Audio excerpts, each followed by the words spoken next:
we can't really capture a thought. You know, we label things that we see in life. We label a table and a chair and a person, and we label everything. That way we can sort of make it an object. But imagine if like the Matrix, all of this was just energy appearing in form.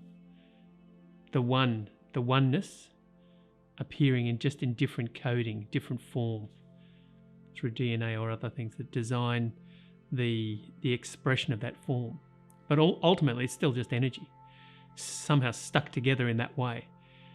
Not really randomly, you know, it seems to be so intelligently designed and changing all the time that it's quite amazing. But seeing or looking at the world as one interconnected energy that's appearing in different forms, but ultimately still one energy, changes the way everything appears. And those labels that have become so, you know, so dogmatic, of course that's a chair, of course you're a person, of course I'm John. Those things kind of become a lot less solid. They're much more ethereal because they are kind of seen as a label in thought, a design in thought, a creative idea in thought about what that is, what we call that object that isn't really a separate object. If we looked at it as matter, energetic matter is not separate. Yet the idea of labeling it using thoughts creates this separate idea, separate object in our minds, but it's not really a separate object because what's creating the idea in our minds is also just energetic change. So where do solid objects become separate solid objects?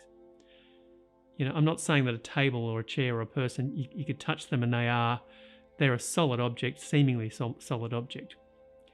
In our perception, in the senses of touch, sight, sound, whatever.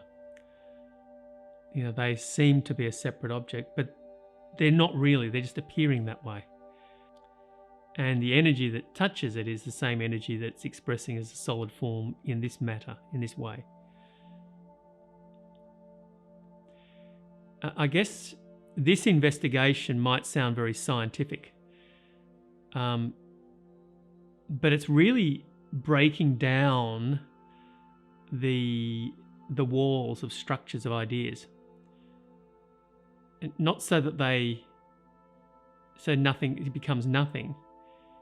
Well, it's no thing really. It's not a separate thing really. And I've just been looking at that idea of, is this conceptual idea of what it is also just ethereal thought, creative thought, designing those words and that concept of that object. So they kind of go together and create this feeling of separate objects. But neither one, the objects is just vibrating, constantly changing energy, decaying and changing in whatever rate it changes in a pattern of form. And the conceptual idea, which is creative thought, is also ethereal.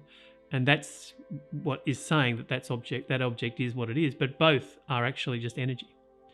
Both are actually just mind stuff. This is mind-interpreted matter, maybe still matter, maybe still solid matter, the table, say. But what we call it, the idea of making it into a separate object, is a mind construct, is a mental process, which is also just energetic thought, ethereal. And these are sort of keys that unlock. It's like you wouldn't see it, why it's unlocking it, but it is unlocking ideas of that separation. And the separation creates all the friction that creates suffering.